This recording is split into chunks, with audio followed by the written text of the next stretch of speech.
You want a piece of me, boy? Nuclear launch detected.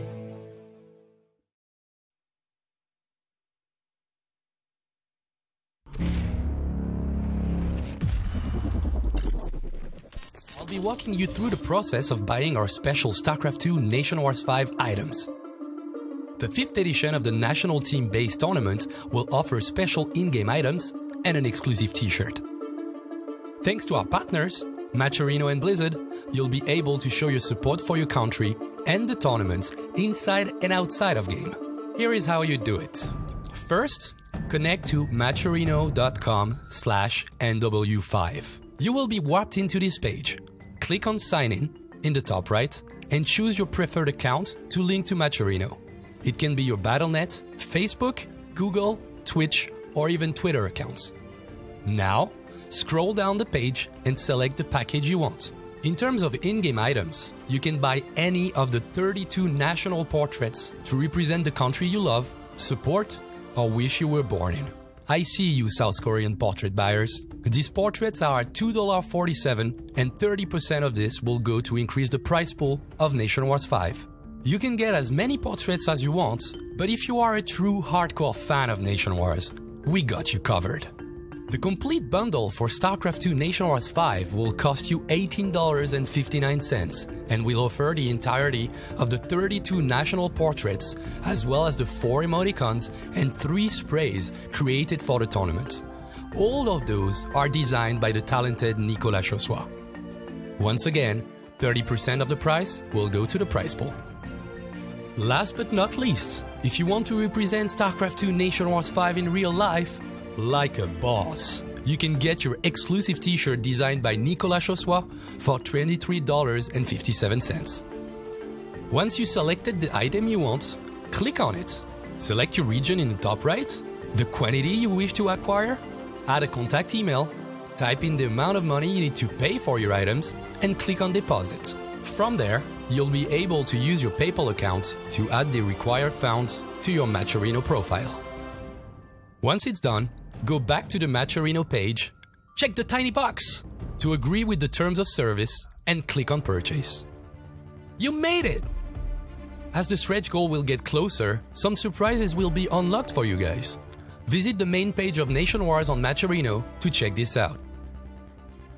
If you have any questions, don't hesitate to visit the description section of the page. You'll find plenty of useful information about all the process of buying Nation Wars 5 items.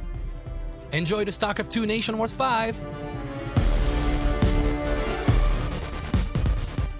Hello and welcome back with us. If you have just joined us, we are about to play the last series of this week. It's gonna be Korea against Chinese Taipei to decide who's going to join the quarterfinals. Oh yeah, and we all expected the UK to be in this match. We seem for some reason to don't acknowledge that much the Chinese Taipei lineup, but they keep on doing it. They keep on overperforming, I think. Yeah, to give you guys a little secret, we even already made predictions for South Korea versus the UK because that's how sure we were the UK was going to win. We were. Now we all look kind of stupid, but really impressed. They played good games. They showed a little bit of everything. All players showed up as well. That's a cool thing actually about Chinese Taipei. They're not being carried by one player. They all carried their way there. I mean, Aspect played way better than. Yeah, I'm going to go there. We all expected. Then Has had a really good game against Risky on Backwater.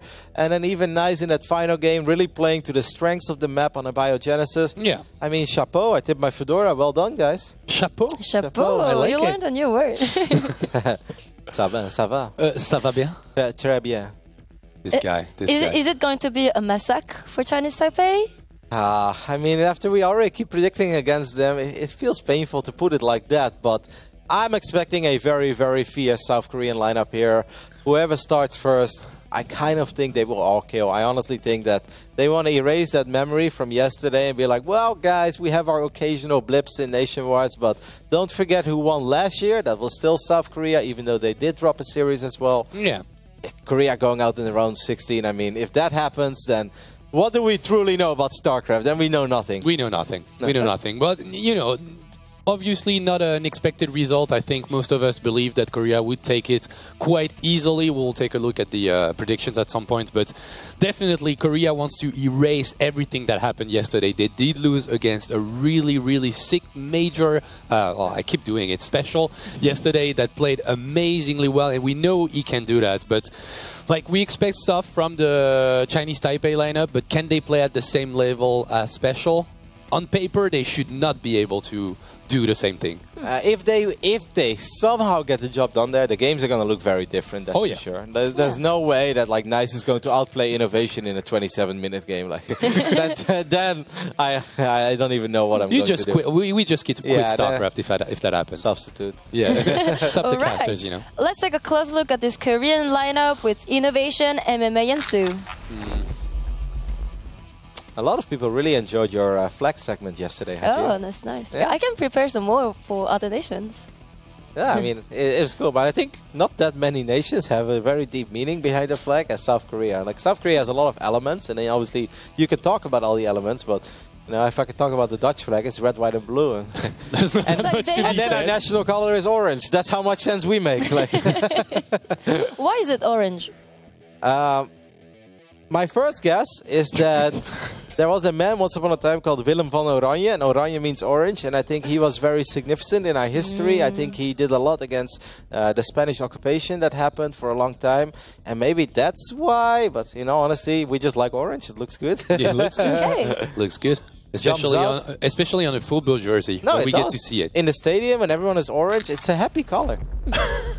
But yeah, basically, Sue, MMA, Innovation, we didn't talk about the team at all, but it's okay. You guys know these guys, they are hungry for victory. Like, there's nowhere, there's no other way to put it. Like, they lost yesterday. They were supposed to be the top team in this group, and they might still be, but the performance from Special yesterday made it a different story. Now they've got a second chance. They go against Chinese Taipei. They play well. They have a wide variety of strategy available, but it's just like the difference in terms of skills between those two lineups should be a little bit too much for Chinese Taipei. It's funny because Korea already has a big story in this tournament while only playing 2 games so far. Obviously, they had a default win in the round of 32. They got seeded immediately into the round of 16. First, the story was they look beatable this year. Then MMA shows up. First 6 games, absolutely fantastic. It's like, okay, if that's their weakest player, they're probably not that beatable. And then Special shows up. It's like, maybe they are beatable again. So it's like, it's been a real roller coaster already following this team. It's really exciting. And now let's take a look at the Taiwanese lineup. I mean, these guys, it's just so fun, man. They're really carrying their weight, all of them. I know a lot more about Expect right now than I did before. And damn, what a solid Terran player that is. Of course, Has is someone we're very familiar with. He still has tricks up his sleeve. And Nice is the most, perhaps, solid of the 3. He's definitely the star. He's the captain. He's willing to step up when it matters the most. And he's a dangerous Protoss in all matchups. He had a couple big victories, even against Harstem at WCS Leipzig in a decider match. Nice got the job done, and that's also not a result I would ever predict. Yeah, definitely. And Half, I think, is playing better and better. And I think the victory he got over Risky in the last best of 7 was super important, right? Like, it made a lot of difference because Nice dropping the first game against Demu was quite hard for the Chinese Taipei lineup. And now he also, as you said, like most of those players, they did their job. And there's a reason for them to be in the deciders match. But maybe now they have to face a team that, you know, they can't beat. And it also seems that Backwater is really has his map. I mean, he had that silly game against Braddock on Backwater in the round of 32, and now obviously he just took care of Risky. So Backwater, you probably want to save it for Has. Okay. So now let's check our predictions. What do our casters think about the next series? Wow. Oh my. All this talk. If they only win 1 game, we already look like super silly. Oh, we should be ashamed of ourselves. Yeah, because we keep predicting against Chinese Taipei. We keep predicting against them, right? Even in the round of 32, I just think Korea is angry, and I think if guys like Innovation, Sue, and MMA are angry, they're going to kick it into overdrive. And I have the feeling that we're going to see some very high-level play coming out of them. Who's the angriest out of all 3? In your opinion? Secretly Innovation. Yeah? He doesn't show it, but he's super deep mad. down inside. I don't know. I think it's MMA. Like, he's the captain. He's too nice. Yeah, I don't see MMA to be being angry. Innovation deep down inside. He boils with fury right now. Yeah, the machine is feeling kind of overheating. Okay, well, we can ask MMA right now who's the angriest guy of the Korean team. You should. That's a good way to start. So the interview is ready with MMA and Rex. Hello, guys. 안녕하세요. Hello. Hello. Well, okay. Hello. So let's start with that question. I think it's It's a good one. Yeah. So MMA, yesterday you lost to Mexico, and we were wondering who was the angriest player afterwards. 이제 어제 멕시코한테 지셨는데 경기 후에 누가 제일 화가 났었던가요, 선수들 중에? 저희 셋 다 너무 화가 나가지고 잠을 제대로 못 잤어요. 아, 진짜요? 그래서 뭐 어제 자려고 누웠는데 너무 화가 나는 거예요. 그래서 생각을 해봤죠. 왜 졌지? 왜 화가 나지? 근데 생각해보니까 메이저 선수도 저희 프로 데뷔를 저희랑 똑같이 했더라고요. 한국에서 선수 생활을 오래 하고 그래서 이놈도 한국인이구나. 김치 똑같이 먹고 연습했구나. 그래서 잘하는구나 하니까 이제 그 다음부터 이제 화가 사라졌어요. 아, 그렇군요. So all of us were really angry actually. Okay. And then that was a long answer. It's interesting. So he said I was in my bed and I couldn't sleep because I was so angry. And then I started thinking, okay, we lost to Special, and but actually he debuted at the same time as us, so he's a really experienced player, and he's trained a lot in Korea, and he ate kimchi like us, so that's why he's so good. And after thinking that, I was like, okay, I can sleep. Okay, it's fine. Okay, that's cute. Rex, a question to you. First of all, congratulations. That was a really good victory. What I love the most is that all three of your guys on the team, you know, they all shined. They all showed up when it mattered the most. Did you expect that coming into Nation-wise, that like all three of the players on the team could basically contribute to victory? Yeah, I think they done their job, and even though they did some mistake, but it's fine because we won. Well, were you impressed by Expect? We were all in the studio. We were like, damn, Expect, he's so good, because we don't see him that much. So maybe you could say a little more about Expect. Like, what is there to know about him that we don't know yet?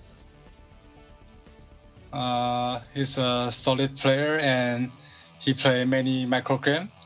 But because of Has and Nice, so you can see him much in the international tournament.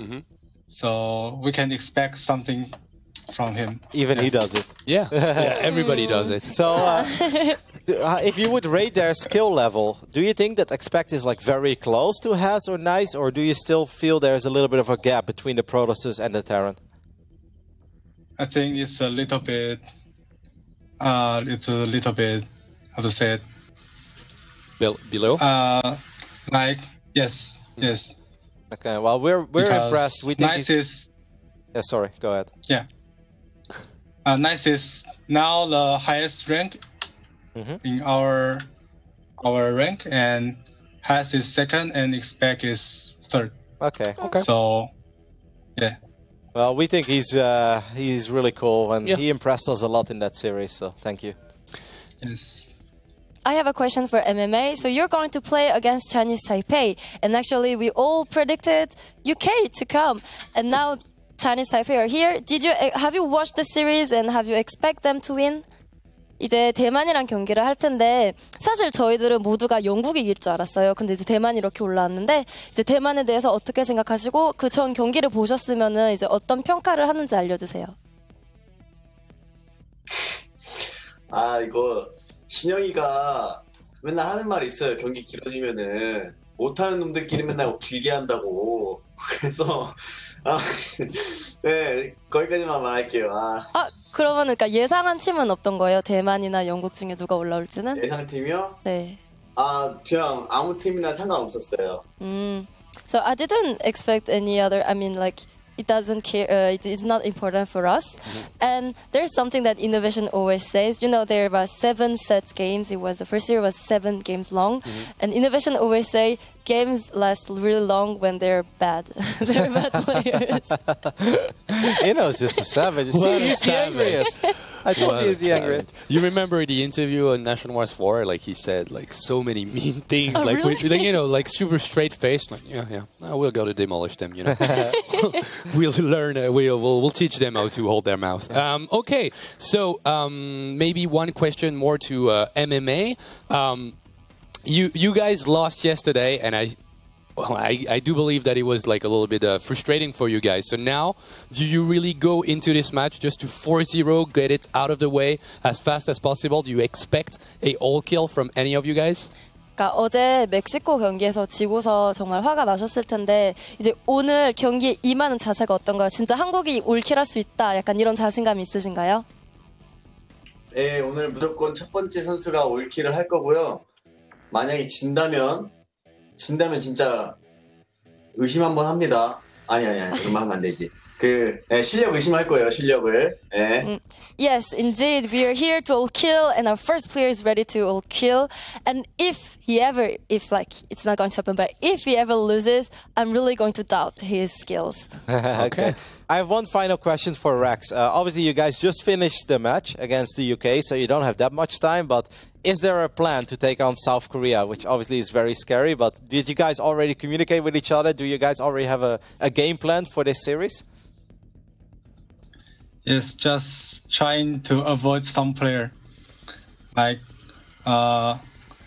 Has doesn't want to face MMA. Okay. Like this. Yeah, we're just trying to avoid some matchup like this. Okay. All right. And we can, I think if we avoid something like this, we probably have a chance to win. Oh, okay. Okay, so who is your starting player, Rex? Has. Okay, so Has is going to start for Chinese Taipei. MMA is like, it's me. What about Korea? 어떤 선수가 시작하나요? Yesterday, lost 2 times. Innovation. Okay, so innovation is coming against Has in this series. Thank you guys for the interview. Good luck and see you maybe after the series. Good luck, guys. I actually think it makes sense that Ino comes out for that reason exactly what MMA just said. That's why I think he's the angriest as well. Because the other guys, yeah, they lost the best of 1. Frustrating. It can happen. It was late, you know. Yada, yada. But he lost 2 in a row and he didn't even take 1 map. So obviously I feel that Ino is the one. His pride is hurt the most and he's going to come out with fury. Yeah, that's what I expect as well. I mean, yeah, the 0-2 might have been super frustrating for him. Not able to get at least a map, and I'd say like in general, well, first game was quite direct, but the second one might have been the most frustrating of them all. It's like, yeah, I'm in a pretty decent position. We go into that base trade, and then I've got opportunities. He made it so close until the end, and then you lose anyhow. You know, it's one of the more frustrating one. Seems like most people at home are at least agreeing with us, even though we've been wrong quite a bit so far when Chinese Taipei is involved. But, Funka, I agree to some degree, but at the other hand, I feel like that asset plan game for Ino must have been even more frustrating, because there's nothing more frustrating in game of StarCraft 2 than losing your workers over and over and over again. Like a crazy base trade game, of course, if you're almost there, you bring it back and you feel like you're playing your heart out and you lose. That sucks, but at the same time, you can tell yourself, like, well, I was in a really bad position when that started. But the asset plan game is just like every single time he wants to attack, he loses 20 SCVs at home. That's the worst feeling there is in StarCraft 2. Yeah, he got demolished on this one, that's for sure. I mean, yesterday's special was just out of this world with his multitask, and it started with innovation, losing how many SCVs? 82 SCVs. 82 in the end. It's like, or no, that was like in 11 minutes or something. That's the craziest thing. Yeah, such a tragedy. And we are now... Just like this. Such a tragedy. Do you guys remember 3 days ago, Hajin is like, is it okay if I'm a little bit biased? 3 days later, what a tragedy that was. If you're ready to this game, innovation against Has, and it's on Blackpink. Here we go. Okay, we're not going to talk about that anymore. I see. Blackpink will be the first game. It's going to be a TVP between this man, or should I say this machine, in the bottom left as the Red Terran. He lost twice yesterday. He doesn't intend to lose a single wall today. It is innovation. I just love that. They grow up so fast, don't they, Funka? They do. Right before our eyes. Yes, indeed. Over here on the right top side, we're looking at the main base of one of the craziest Protosses out there. It's Has. Now, I wonder as well, Funka, if he really doesn't want to play against MMA, Would he be okay with playing against Innovation? Yeah, I don't see how it would be better, but it kind of sounded like that. I mean, he wanted to dodge MMA, so does he have like a better understanding on how Innovation plays TVP, or maybe thinks that Innovation is a easier player to cheese out, which was a problem from Innovation at some point during his career. I wouldn't say that it's right like that right now, but it used to be. Maybe he feels indeed that it's possible to surprise Innovation, because Innovation can be sometimes a tiny bit one-dimensional. Yes. While MMA on the other end is perhaps harder to cheese indeed, it's harder to predict, and is, you know, more comfortable thinking outside of the box when you go up against somebody like Haas. As we take a look at that probe that already got a pilot, we see 2 assimilators. I think it's time for some Void Rays and shield batteries. Yeah, it is super close. And yeah, waiting for the Cyber Core. It's not going to be a second away. It will be Stargate. All right. It starts with a bang with Haas. We expected it. We expected a cheesy strategy. Nexus was never a possibility in this game. He goes for the Gate and Cybercore and the early proxy Stargate. So as you mentioned, it might be and it will be the Void Ray and Shield Battery push. For now, Innovation didn't scout it, but he will know in a few seconds. I think he's going to spot it quite soon. I like the fact that Haas was hiding his probe a little bit. You don't want to lose your probe, because that probe is important to stay alive, because you want to get more batteries or maybe a gateway as well for faster warp-ins. Even though we don't have warp gauge yet, by the way. I just noticed that. So maybe Haas is going to go absolutely all out on the Void Rays, but maybe he's going to start it right after this Void Ray. We'll keep a close eye on that gas. But Innovation so far is doing what Haas wants him to do, which is Reaper and Command Center on the low ground. This Adept is going to try to stall this CC from finishing up. If Haas can keep Innovation on one base, that would obviously be fantastic for our Taiwanese Protoss. It's going to be tough, though. Let's see. The SCV just finishes the Command Center at the last possible moment, and even this Reaper could fall. I think, yeah, you want to pull back for now, and you want to go back to your shield battery to get a little bit more HP going for yourself. Do you remember from the Asia's games where Haas went up against Maru in a best of 5, and Haas did this 2 games in a row against Maru, and he took a 2-0 lead in the best of 5, and that is where Maru said enough is enough, and he started just playing one base, and he's like, well, let's see how good you truly are if I open up with one base as well, and I'm not investing in an expand that I can't use. And Maru turned that best of 5 around and still won 3-2. Double starport already, by the way, for Innovation. He's just going to make a lot of Vikings. It's interesting, like, Haas just accepted to take a lot of damage on that Void Ray while the shield batteries were finishing, but at the same time, he does deal a lot of damage on those depots. You want to open up that as soon as possible. Okay, the shield batteries are in range, so for now, this damage is just losing a little bit of energy. Oh, it's going to connect, now though. He can kill the mine.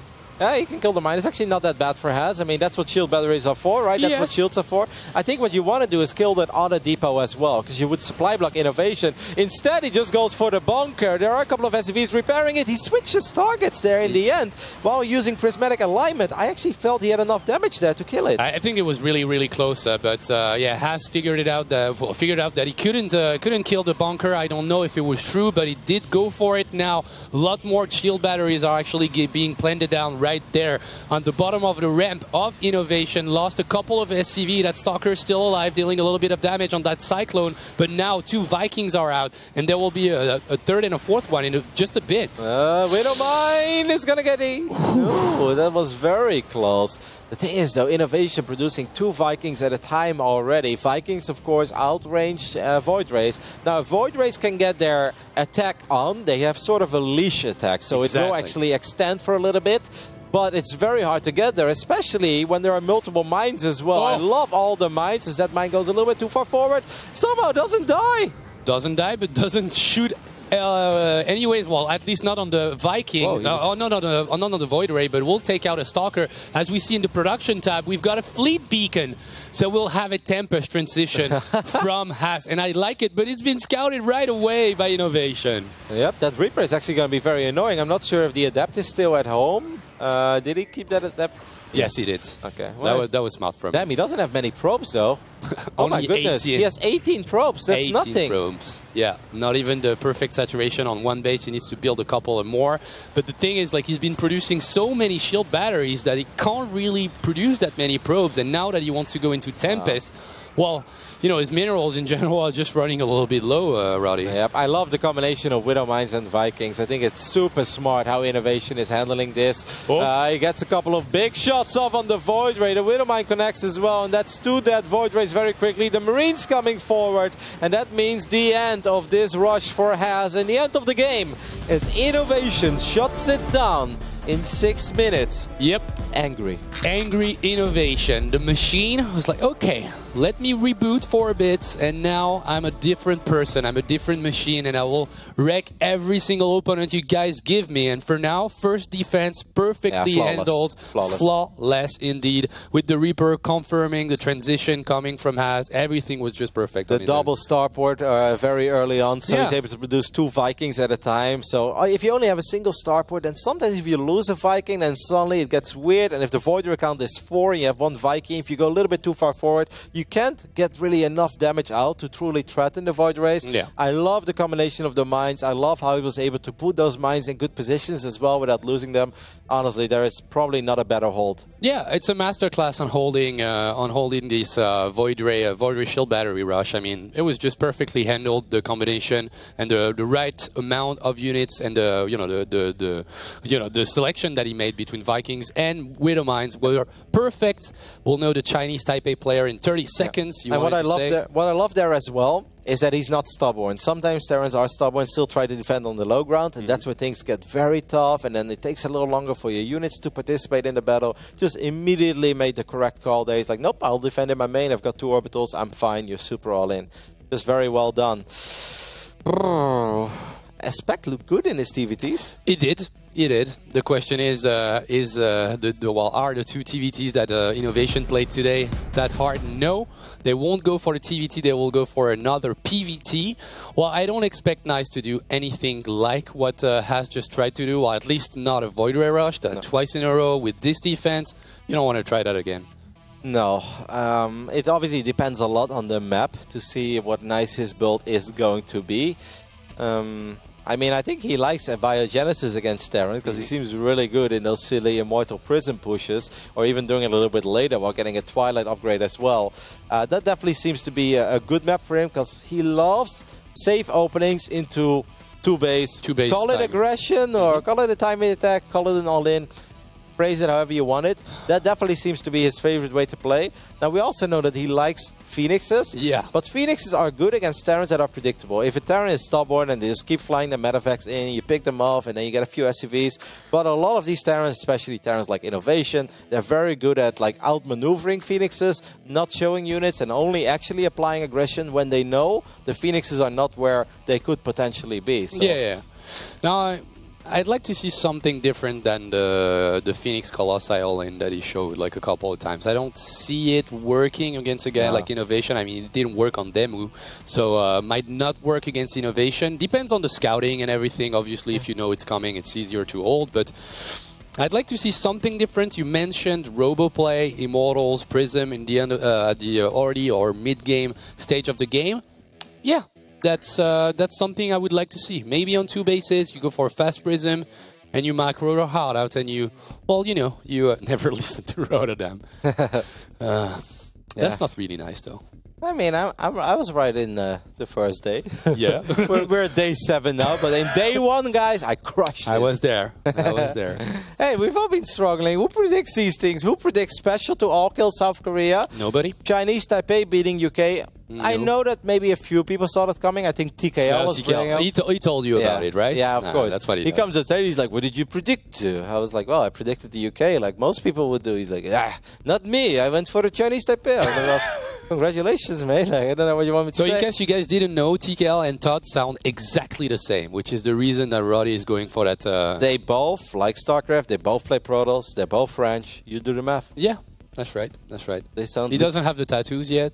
Oh, that's just a matter of time. Doesn't have the beard either. That's just a matter of time as well. You think? He tried. He tried it, and I actually liked it. I remember it now, and I liked it. Yeah, I was like, yeah, go for it, man. I think it was crazy. I think it was an in-between phase. You know, I maybe would have liked it if he was able to buy it for let's give it 2 more weeks and then Katowice arrive. But maybe that wasn't the perfect because he shaved it off after 1 or 2 days. I remember. Yeah, in the middle of the event.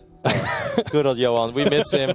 We wish you a speedy recovery. For the people wondering, where is Toute? Toute actually recently had a knee surgery.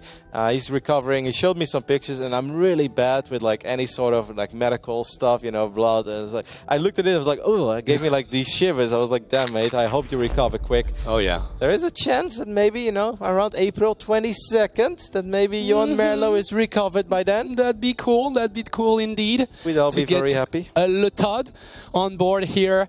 We'll see the second game. Well, let's see some Void Rays. It's Neon Violet Square. Now it is a lot better on this map for the sole reason that if you would go for the same build that Has just did, your Void Rays spawn near the mineral line, so you can actually do economic damage, you can work on the refinery, but I don't think that even Chinese Taipei is crazy enough to do the same thing twice in a row. Against this man, the Machine, who had an absolutely fantastic 2017. 2018 hasn't been his year yet, but guys, it's only, I want to say March, but it's April. He will bounce back. It's innovation.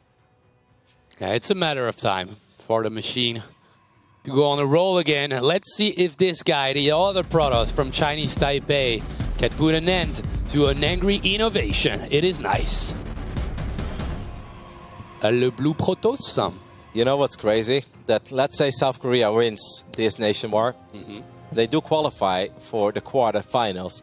This means they come into the quarterfinals as a lower seed. So they will go up against the group winner of some of the other groups. Now, we already know that the first group, Group China, was won by Italy. So Italy versus South Korea, if South Korea wins this, is a possibility. They could also go up against the winners of Group America, which is a very fun one. America, Netherlands, Sweden, and Germany. I am eagerly waiting for those games, Funk. That's the highlight for me of the round of 16, even though it's going to be hard to top what Special showed us yesterday.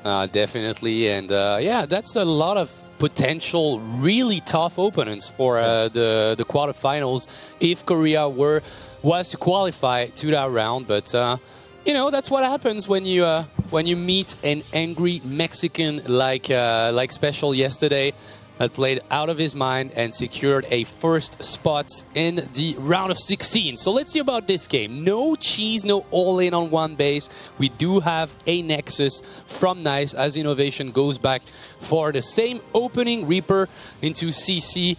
Now drops down a factory. I would never play like 3 racks against somebody like Nice. I think the 1-1-1 is way more versatile and has a lot of opportunities to defend a couple of different openings. So I like it a little bit better.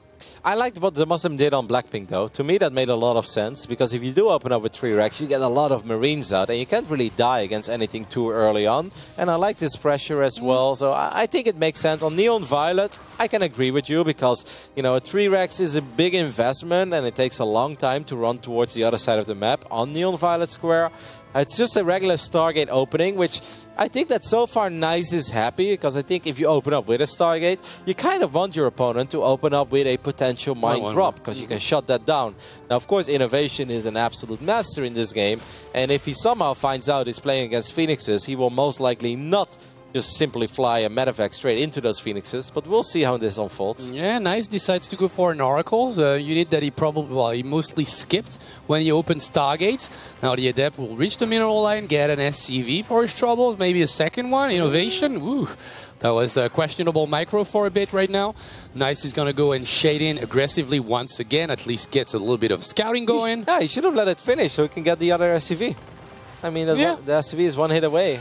And those 3 Marines don't have stim anyway. So he gets a Marine here for his efforts. Unfortunately, the injured SUV is on the south side of this mineral line. Okay, gets another Marine. What? We see a Viking, early Viking. Why did he just recall?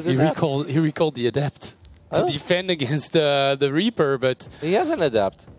You had another one? The Widow Mine, I just heard it borrow some birds. That was a close one. Okay, the Reaper on the opposite side of the map.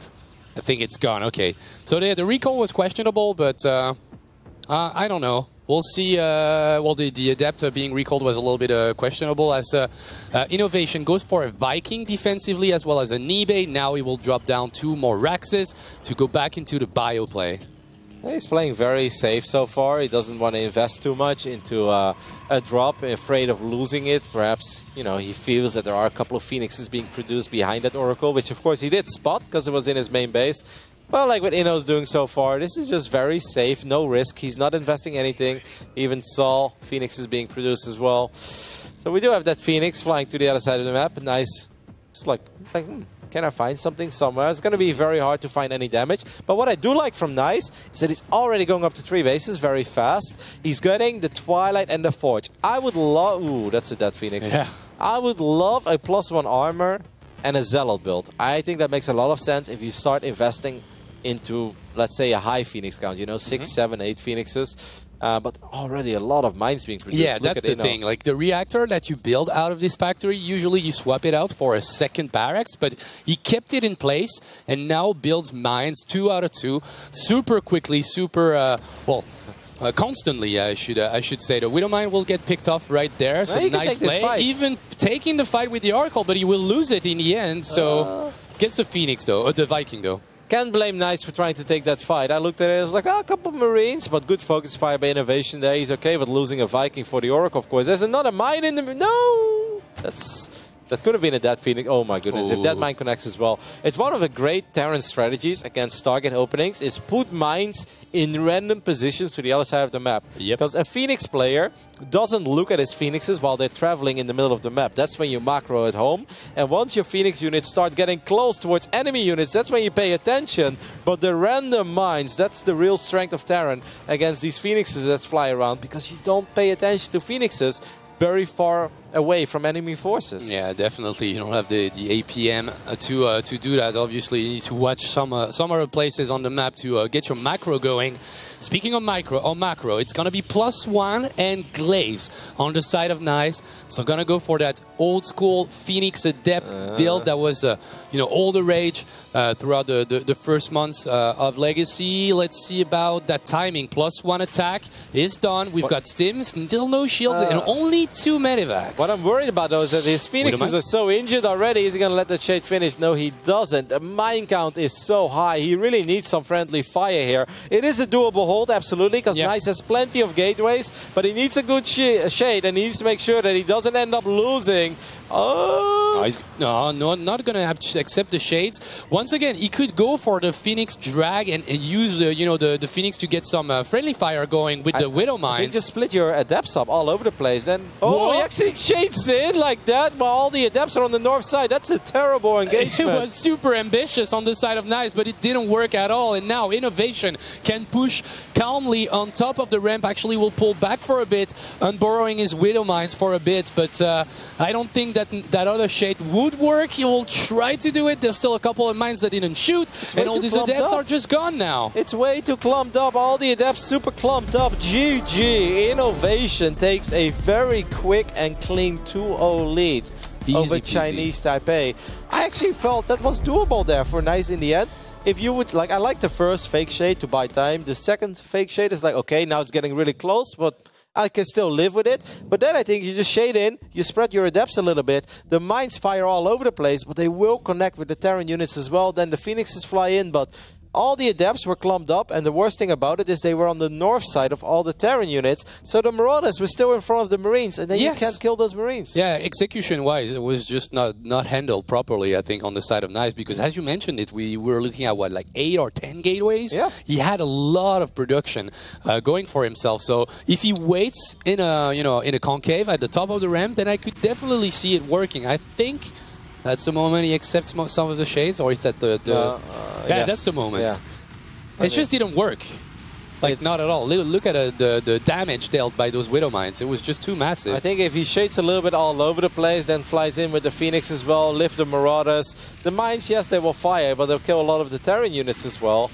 That was just a painful shade. And now, again, all the Adepts so clumped up. Only 2 mines fire, but that's enough for all these Adepts to just disappear. Yeah. Well, quite an easy map to explain. It's just the build order from Innovation was quite clear, and the execution of that last fight on Nice was just not good enough. It is important to mention as well that it was very useful for Inno, as of course Expect is going to be the last player here for Chinese Taipei before they could revive someone.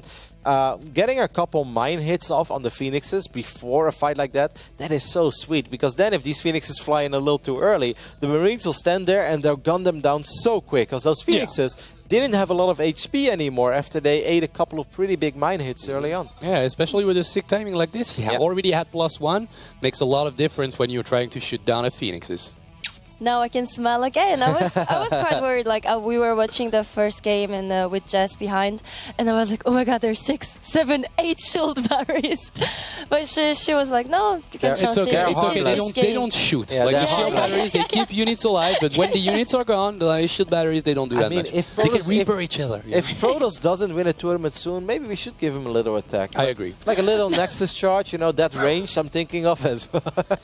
And 1 minute as the as the one before. 50-50 upgrade in the Cybercore. Okay. It's reasonable, right? Yeah, reasonable. I agree with that. No problem whatsoever. Okay. Well, guys, keep tweeting at us, and we'll be back after a short break. Innovation expects.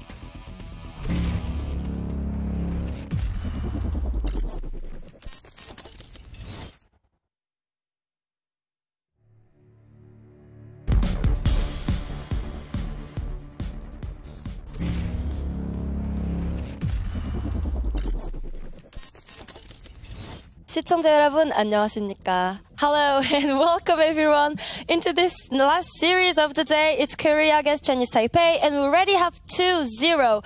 Innovation looks like it's better today. Yeah. Well, sure, better today, of course, but I just don't think he's matching meeting the caliber that Special brought, you know? Like, I know some people were expecting maybe Special is having, you know, like an off week or month or something, and that's how he could lose to Innovation. But I say that typically when Special is on form, he beats these Korean players. So he does. It's a difference of players, man. That's one. Yeah, that's one thing that can happen when Special is in a good day. He can beat those guys, obviously. But now, well, does Expect can go at the same level? Oof. Can he go toe-to-toe with Special and beat Innovation? I don't think so. Innovation's just bad in TVT, you know, these days. Oh, like, my God. Easy to beat, you know right? Like, he's in a slump. You know what is kind of funny, though, is that I remember if there was one bad matchup for Innovation that I really remember, because I think he's also had, like, slumps in TVP specifically. Yeah. But I do remember him having trouble in TVT when he first got into StarCraft 2. I, like, very freshly remember that still. Interestingly enough, Innovation was a beast in TVZ when he started. Oh, yeah. Even though it was impossible to win in TVZ, when right? he was called Bogus? Yeah, no, Bogus was only Brood War, from what I can tell. I think he but pretty old, you're right. Yeah, like we're talking late 2011, early 2012. Like, you know, he was reaching GSL semifinals twice in a row. And would eventually lose to somebody that was playing Broodlord Infestor after beating like dozens of them before that. But he was amazing at TVZ. But I agree with you. I think he was kind of, well, not bad, but like slightly worse in TVT. And then HOTS came out. And he would drop Hellbats on the face of everybody. Yeah, this is the only name change that I really respected at the time, because it was like literally between Brood War and StarCraft 2. But I remember like Zest was P7 Gab or whatever, which you know, said in Korean, like bathed in blood of my enemy or something, like super sick stuff. And then he was Wookiee. And I was like, no. It's the greatest nickname of Zest, all time. No. Thankfully, he changed it to Zest. Hajin, say something to us in Korean to start off this game. No, do your thing. I will do the player's intro, you know, the cheer. All right, let's do this. Don't cut our microphone, okay? Yeah, exactly. We got it. Okay. In the top left, as the Red Terran for South Korea, he is Innovation. 이신영 화이팅! All right.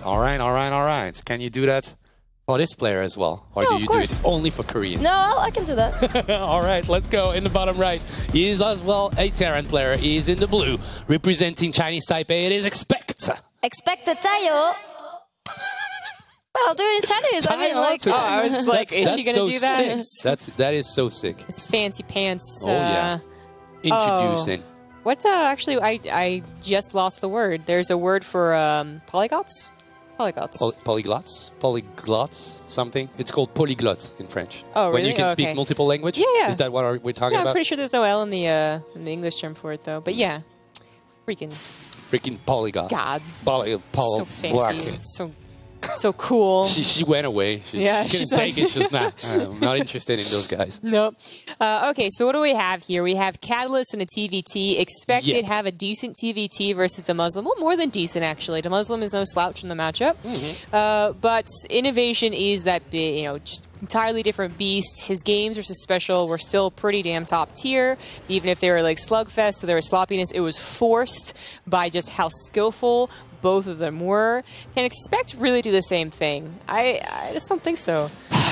Well, he needs to, you know, figure out in his body, in his mind, like he needs to bring everything to the table.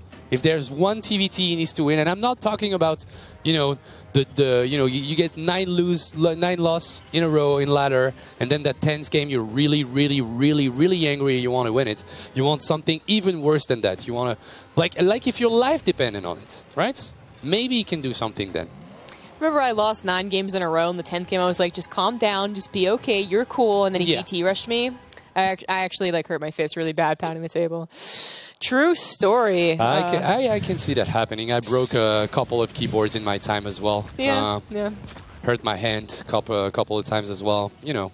Yeah. Raging is part of the Terran life, you know. We were talking with Roddy yesterday that maybe our life would be better if we were playing Zerg. Maybe it would be like easier on our hearts and yeah, I think we all agreed. We made a like pact. Stress and stuff like that. StarCraft 3 all changing to Zerg. But going back to the TVT, it would have to be, I think, a TVT of his life, as already nothing is like, you know, nothing has given him an edge here. They both went for very similar builds. It wasn't like he's getting an open 2 racks proxy. Innovation, however, did go for the factory expand. Actually, kind of what MMO was doing as well. Whereas Expect goes for the starport expand. So, of course, his Banshee already on the way, but not accompanied by Cloak. Yeah, interesting. Very interesting. I don't know. I used to like Banshees without Cloak like a couple of months back, but now that the Cyclone is such a huge part of TVT, then it's like, yes, you don't have that many reliable units for NTR, but if you're building a lot of Cyclones, then you should be fine. And without Cloak, the damage expectancy is not that high. We'll see. Innovation finds a hole and will click on that SCV, get it out of the way, gets a second one, might be able to go into the main and confirm everything.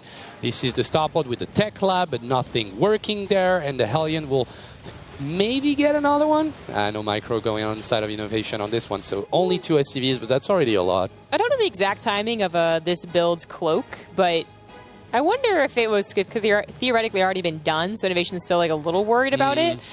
He is getting a Raven, which I think is going to happen anyways. I think a lot of the Koreans are bringing forth the Raven in the mid game, and just it is that kind of universal tool in the beginning as it once was. Combined with the Cyclones, it's amazing. He did think there was Cloak, so he dropped down a scan and also an eBay, so he was a little bit paranoid of the possibility of scan being researched, but that's not the case. So the Raven will be out in a couple of seconds. Innovation handling this early game quite well. He has a 7 SCV advantage right now against Expect, which is kind of good to say the least, as Expect has a little bit trouble to spend his money for a bit. He was hovering around like 700, now a little bit better at 400, but still a little bit of problem. Maybe he needs to drop down a 3rd CC. Now, he had some production right now, so that makes it a little bit better for him. But, you know, nothing really happened in this game, and already I can tell that Innovation is in a really decent spot. Yeah, well, what happened was Innovation went for the slightly greedier build, so he should have more SCVs.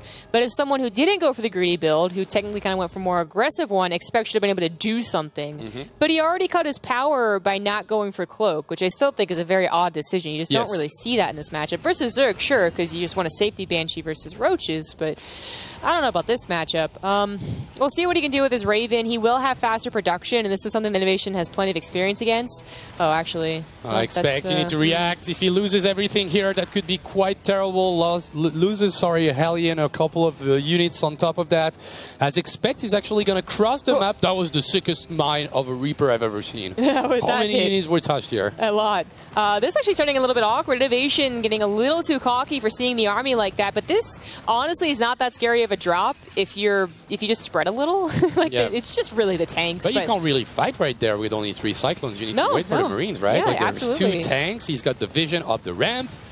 And even the tank that just came out on the top side is actually going to get taken out, but the Raven comes in, and that's a really nice usage of that Matrix, getting all those units out of the picture. 2 tanks and a Raven just fall. I think a barracks was cancelled, but other than that, not that much damage dealt. No, I actually think that it's nicer for Innovation to grab the Raven. You know, obviously the target would have been the tanks, and I thought about getting the Raven too, but that is a really nice pickoff. Innovation is behind in Stim. He's behind on that production, although it's going to even up soon. He has 4 racks versus the additional 2 now for Expect. But he does have upgrades in his favor, and he, just so far has had a bit better of the control over this TVT, which he now is going to use to push across the map. Losing the Raven is also quite bad for Expect, as Innovation has got 2, and I do believe he's got a couple of Matrix available, considering the energy that he has. A little bit over 50, I do believe. So let's see if he tries to take the fight anyways, because there's only 2 tanks.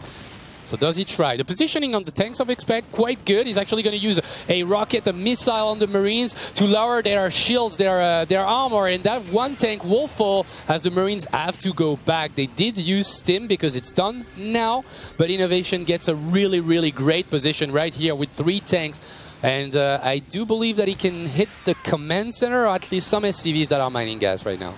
Accidentally loses a Raven there. But this is a fantastic position for Innovation. I mean, he pushed at the exact right time. He used his just army engagements to the fullest, and Expect is in a lot of trouble despite having what is, the faster stim and the faster combat shields, I would say, usually gives that person more control over the map.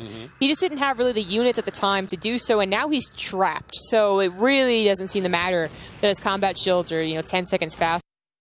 The same question to me is that do you try to take out the contain as fast as you possibly can, because now he has a lot of Marines, right? He will have, okay, he's waiting for Liberators, which is a pretty decent idea, I think. There's only 1 Cyclone that can shoot from afar. Innovation doesn't react though. He will lose so many tanks right there. Innovation's really not playing a very perfect game at all this game. Like, very slow reaction to the tanks on sieging, but he also was banking a ton of minerals. He went over 1,000 minerals, Funka. Did that ever happen? 1,000. I think we're looking at a pretty massive bug in Innovation's programmation. So maybe he needs to go back to the store for a bit. Actually forgets about the armory, so has the +1 armor and +1 attack, but can't really go into 2-2 because he forgot about it. Now he uses the weirdest scan I've ever seen in my life. What? I guess is that a blue scan or a red scan? Did Expect to accidentally move over there, or did he think there was going to be a drop? Maybe it could have been a blue scan, like you're dropping like a... Yeah, I've done that. I think it was like a supply drop. Yeah. He's supply blocked right now, I expect that is. So scanning in this position was just a misclick, maybe? Well, I don't know.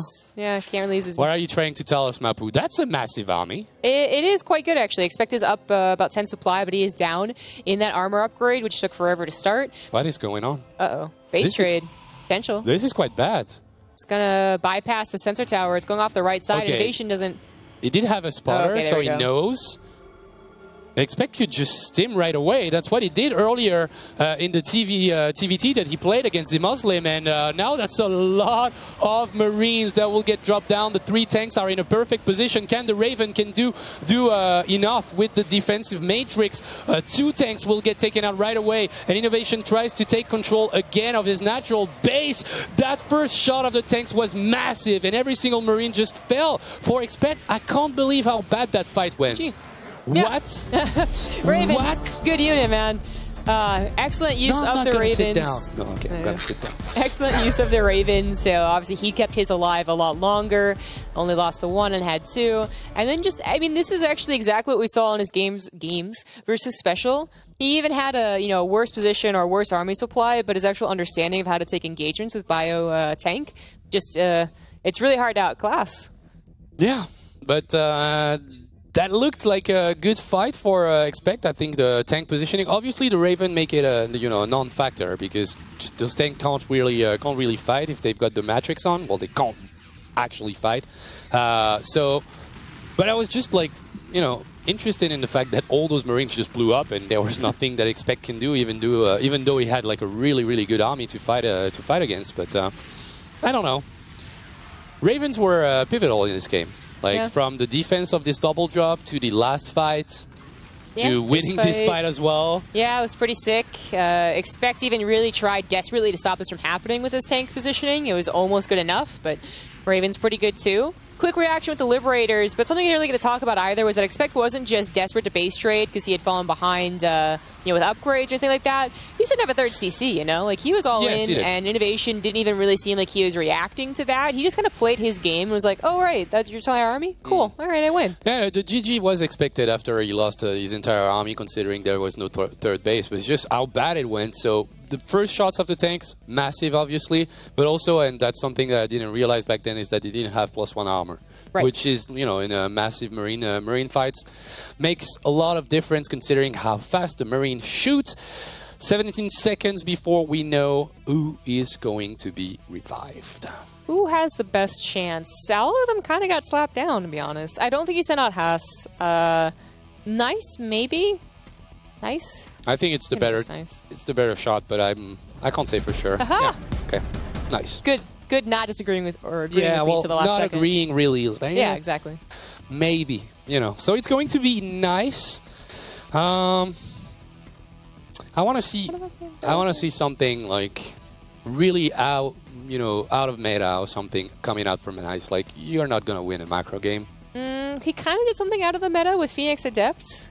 Like, you don't see that as often as you see Twilight Council Robo with Blink and Charge, or even, I guess, well, that's kind of the two choices, I suppose. Well, no, 2-base Colossus still comes around every now and again. I don't know, I feel like Resident Glaives Adepts just has really fallen off to the wayside. Innovation has also proven, of course, that he's fully capable of dealing with that composition. So I also another reason to just strike that one off. I mean, you're right. I would agree with you. I mean, Adept Phoenix was not that common, but he messed up his execution quite a bit, which is kind of annoying to think about. So maybe he tries it again with a little bit better execution, but we'll see. Finally gets to eat. Well, Are they starving him until he wins a game? Maybe. Maybe. You don't deserve any food. That'd be smart, actually. I think, restraining yourself to get some food or, stuff like that to actually get better at something works. I can't really tell the story that I had in mind because, can't tell it. But, it can work. It can work. Oh, boy. I haven't showered all weekend because of StarCraft 2 Anniversary / Nation Wars and GSL. Can you guys stop broadcasting, please? No. Well, I feel like you could maybe fit in a shower over, somewhere. Like really, really soon, though. And I don't know if you're by yourself. I guess more power to you. It's okay to not take a shower. But if you've got people around you that are telling you that it's going to be a problem, then I apologize. But we'll not stop the broadcast just for you. Nah, we love you anyways, though. Difficult to do. Yeah. Maybe I can ask production. Can we stop the broadcast right now? I mean, a lot of people. Everybody says yes. Why are you guys saying yes? Expect the Innovation to win. Crazy. See ya, guys. Just kidding. Keep us sending us some tweets, obviously, with the hashtag NW5. You guys are getting better, but it's not Nation Wars 3 level. It's not Nation Wars 3 level yet, and I want you to get a little bit better. Tweet at us, guys. Yes, we have it. Yes, we have it. What's interesting to me is that production was talking to me in French the entire sentence I was trying to say. So. Oh, very impressive. You were able to get that one out there. Yeah, and now that they stopped talking to me, I messed up my English. It's weird, right? Perfect. Yeah, interesting. Keep talking to me in French. I'll be better. Yeah. Well, what's so good about Nation Wars 3 tweets? There are just like so many of them? So many. So many. So many. Okay. And actually, people were just hyped up about making us a little bit, angry because like they were sending us like tweets of amazing food and stuff like that as we were starving. Oh, that's right. Yeah, I remember we had a lot of kitten / puppy. Yeah, that always works. In Nation Wars 4, but I think it's also a lot more fun to rile up you gaming guys when France is actually in the tournament still. So. Yes. Thank you, Jess. Thank you. It's really nice to have you in Paris. Thank you. I'll let you introduce this guy because you've been so nice to us. Yeah. All right, in the top right, on the verge of a 4-0, it is the Red Terran Innovation. Yeah, you guys poked the beast, and now he wants to get an all kill. Can this guy in the bottom left, in the blue, is the Protoss player for Chinese Taipei. Nice! Nice, nice, nice. Nice. Or should I say noise? Nice. Noise. Should have invited Nate out just for this. Nice. Noise. We can have a soundboard with just his noise. We don't have to bring it to Paris. Probably. Yeah, I agree. Just a soundboard. Yeah, he should have been the fourth caster. Just no noise. So it was it Nice who was worried about the Muslim proxying him too on this map? I just remember seeing... Probably, yeah. Or maybe it was Haas. I mean, either one. The point is, like, I just remember seeing the Protoss that I didn't expect to be... I thought they were going to be aggressive, and they went scouting everywhere versus a Terran. And I was like, oh, okay, I guess... It's reverse psychology, you know? Oh, yeah, probably. If you scout on the map, that doesn't even work. That doesn't... Yeah, No. It's not like you know that they're scouting on the map. So, anyways, they both are getting some pretty nice scouts. I mean, Innovation even bothers going for an SEV scout. He doesn't plan on doing anything cheesy with it, which Nice is going to confirm. And Innovation, kind of ditto, is going to confirm the Nexus is already down.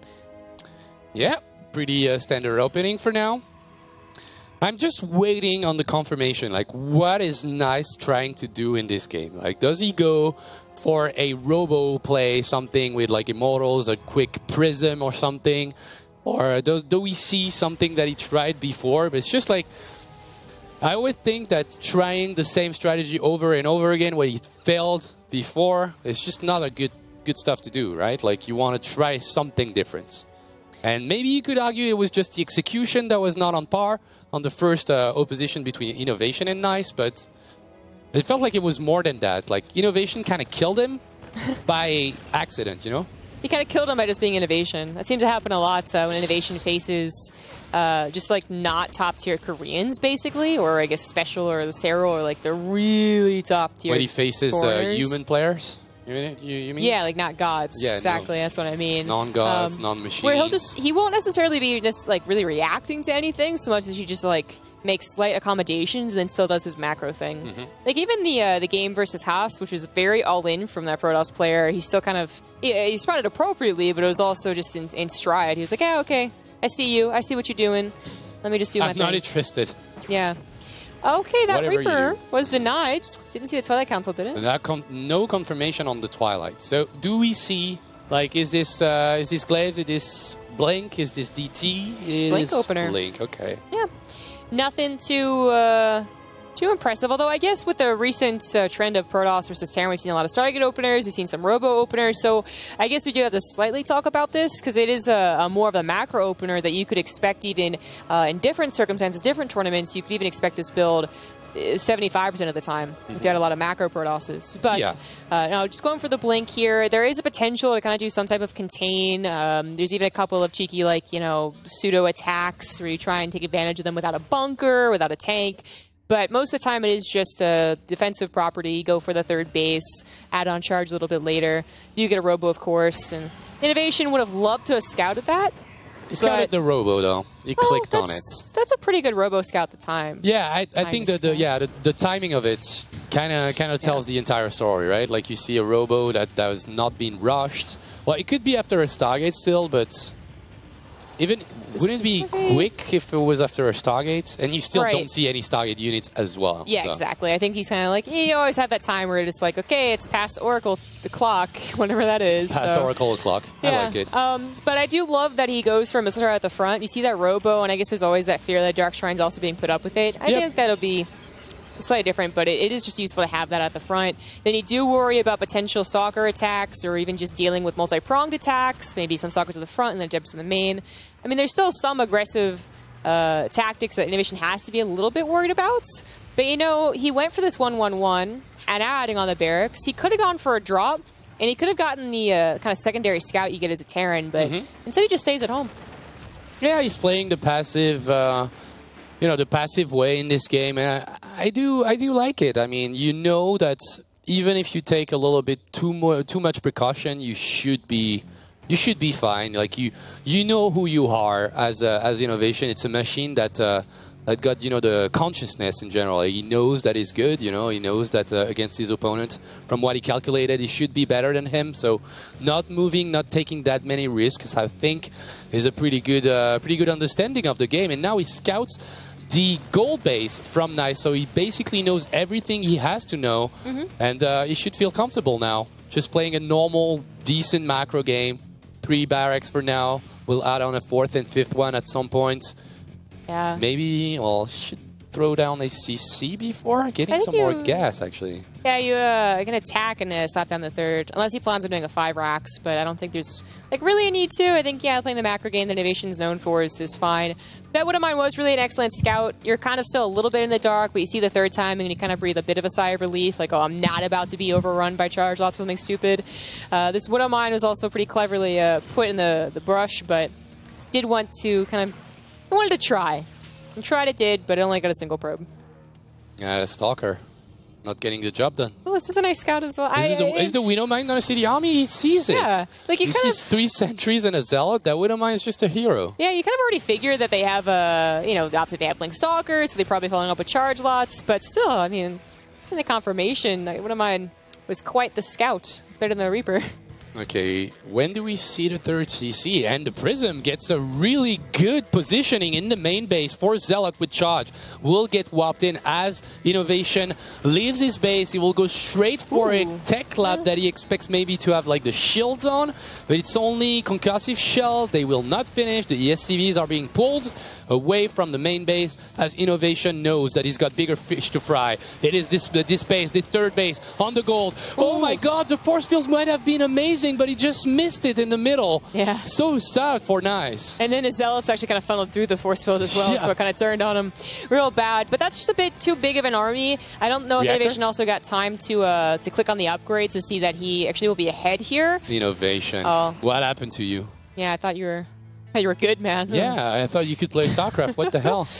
But anyways, he's going to definitely be checking the upgrades now and see that he will have the lead. There's actually just no forges whatsoever for Nice. Yeah. I mean, he went for the gold, but he didn't have the gases. This is definitely dedicated. But is it really going to work, or is Innovation going to do that thing where it's like, oh, you're doing this? Let me just win anyways. Yeah, let me just drop down a third CC and try to defend it anyways. Well, he does have to go for a third base at some point because Nice doesn't have the massive amount of probes that you would expect from a Protoss player on 3 bases, but he's got a gold, which is plenty enough. And I think this army is still quite dangerous without any upgrades. He will unburrow the mine to avoid getting some splash damage, but the Protoss player sees the opportunity to get a lot of damage done on those Widow Mines, and Innovation has to fly away for a bit with his Medivacs. Yeah, this is still very scary, but some Liberators are going to pop out and kind of help out here. There's enough Stalkers to take them out, but they will have to blink 4, potentially into a lot of bio. Innovation, of course, by going for the third CC, does not have full 5 barracks productions quite yet, so it is the scary moment. But he now has 1-1. He did lose the third CC. He had to cancel it, so like right now, I think Nice could pull back maybe and go back into a normal plan in this game. Now Liberator will siege on the ramp. You need to go back, Nice. That's not a good idea. He will lose a sentry for this poor decision, I would say, but at the same time drops down a forge. Maybe could throw down 2 forges and go back into the upgrade kind of style. I would like it for Nice. I mean, he canceled the third CC. He knows that in terms of economy, Innovation is not doing too well. I agree with you, and so did Nice. He throws down the double forge. His next big step is going to be able to, is he going to be able to get to that splash damage, either High Templars or Colossus? I expect High Templars, because then that's going to be something that Innovation's going to have maybe some trouble dealing with. The Warp Prism timing is, again, pretty darn perfect here, but Liberators do siege up and are actually not going to be microed again. Oh, no, they are. They are being microed against that at the same time. Innovation is trying to fight at the opposite side of the map. Probably will lose the Liberator before it even sieges. And now Zealots are, at melee range doing some damage, some decent damage, but all the sentries just fall. It's a tough fight. I don't really expect anything from this, and yet all the Immortals are dying. This massive Marauder composition is doing work. Yeah, that was an interesting fight, but the upgrades being in the Terran's advantage, the Liberators not being taken out, and then a couple of Widow Mines getting some great shots. The Immortals are really going to do quite well against what is really just leftover Marauders, but they are missing some of that fodder. However, the Zealots, they were warped in over here. That's why. Stupid Widow Mine. Stupid Widow Mine. And this has really thrown Innovation off. Nice is not playing a bad game whatsoever. In fact, it's really quite nice. He needs to calm down, though. Don't you think? Like if he just plays a more passive game now with the double forge on the way, well, actually researching the double upgrades as we speak, I think he could just slow down the game. And actually, Innovation has to lift off his main CC to go on the gold to try and combat the gold of Nice. Yeah, I mean, it was a better move. Obviously, he has some mining left over on the main base, but he knows that his third CC is not going to be coming down at a very nice timing at all, so just gets the gold. This is annoying, but the Warp Prism will die. Fortunately, Liberators still have a bit of anti-air, although it's not much. And that will be the end of the Warp Prism harassment, which was really an integral part of Nice's game plan. Yeah, that's why actually he goes back for a Prism once again. We'll start it right now, Chrono Boost it. Anzon, how many Immortals are we looking at right now? 4? Yeah, that's 4 Immortals with a massive Marauder army. So obviously this unit we tend to forget about. That's a really good addition to Gateway balls in general. So I'm liking this. And now you mentioned the upgrades that were in favor of innovation. Now that it's gone, like the +1 armor will finish in like 15, 20 seconds now? Yeah, less than that. 10 seconds. He is pushing forward. Innovation does not know about this. He is natural or his third, I mean, whatever you want to call it. That CC at the gold could be in a lot of trouble. Now he seems to realize there's a problem over here. His Liberator count is at 4. That's not too shabby. That's a really important fight, though, for Innovation. The force fields, they are not enough, so the Marines and Marauders can kite back, and all the Zealots just got demolished. But there's still a lot of Immortals and Stalkers. Can this fight work for Nice? Can he avoid the all-kill? And it looks like it with 3 Immortals still remaining. The Medivac count is super high, but there are still so many Zealots and Stalkers remaining. I think Nice has done it. He was so close to losing the Immortals, though. Those Zealots came in at a very important time to protect them after their shields had been popped. The gold is now going to be it's going to be a goner. Like, it needs to be lifted. The SVC to be pulled to actually help out the main fight. His Innovation is now down 20 army supply, and Nice might just stop South Korea from all killing. Yep, it looks like it with the Immortals and Stalkers doing the job. GG! And the all kill has been avoided. Innovation falls to Nice with the revive on the Chinese Taipei Protoss, but what a great game by Nice. What a great game. Yeah, you know, kind of a clever attack there. When you don't get the upgrades, you don't really have all the gases, but you take a third. So Innovation was maybe in a false sense of security. He thought his scouting was decent enough. And then slapping down that third on location, no. If he had that in the main, it doesn't die. He still has the ramp to fall back on, and it's a much nicer game for Innovation. It's a pretty big story of the games today from Terrence. Don't drop your third CC on location. It never works, and that's actually the fight that we will show you once again. I think Unboring the Mine, great, great from Innovation. Lots of the Widow Mines will actually connect right after that, mostly on Zealots, but losing the CC hurt him so much. This was the one fight that Innovation, I think, really took, surprisingly well. Yes. This is where the upgrades kind of shined in. The Liberators weren't taken out because they were in a fairly nice position around the choke there. And then the Widow Mines got a couple of good shots, so the Immortal count was reset. But they kind of skipped forward a lot here. But the point is, the Mortal count was brought back up, and Innovation had been brought back down on the economy. His gold base hadn't even really kicked in by the time this was happening. And this is where I was like, the Immortals almost died, and that would have been so huge.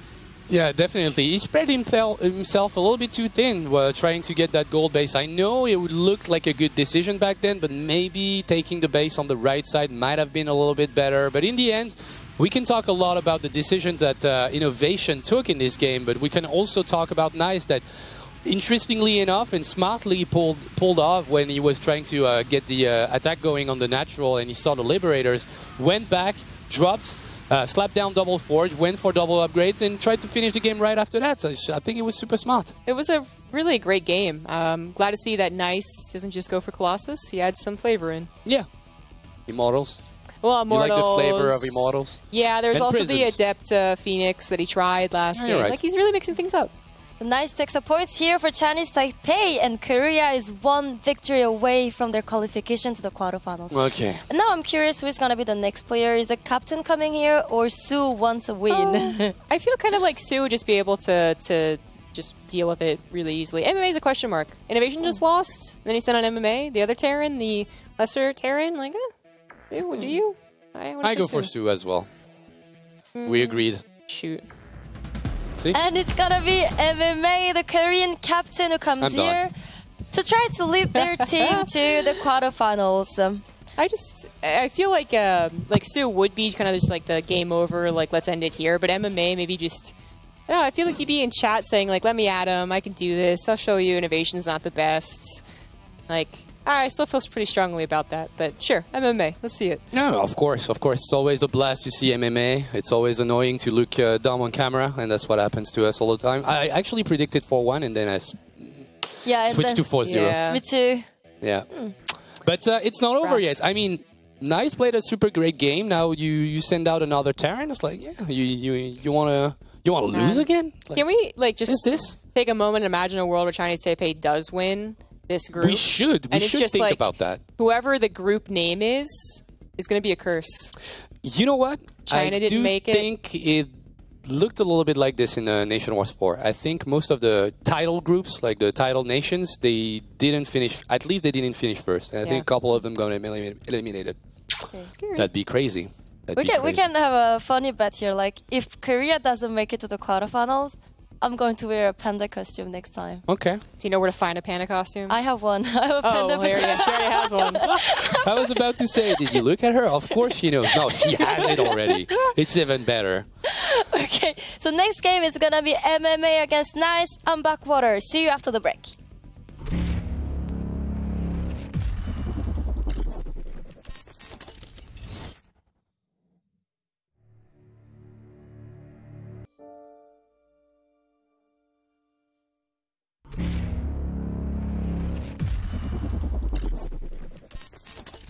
Hello and welcome everybody to this last series of the day and of the first week of round of 16.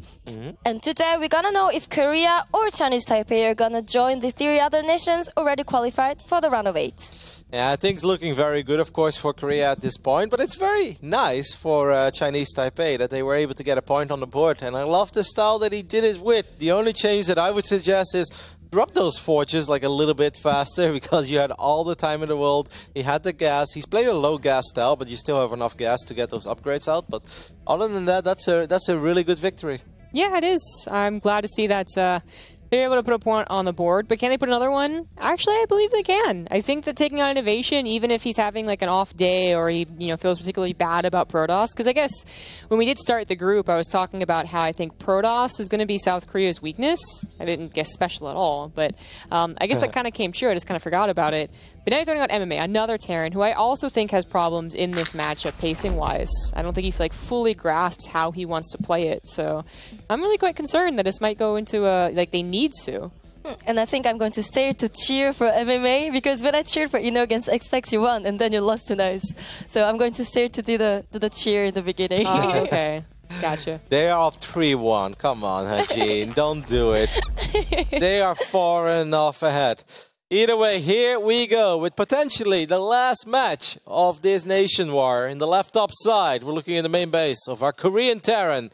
It's MMA. 문상원 화이팅! And in the bottom right, as the blue Protoss, he is Nice. 나이스 짜요. He's nice. Yeah.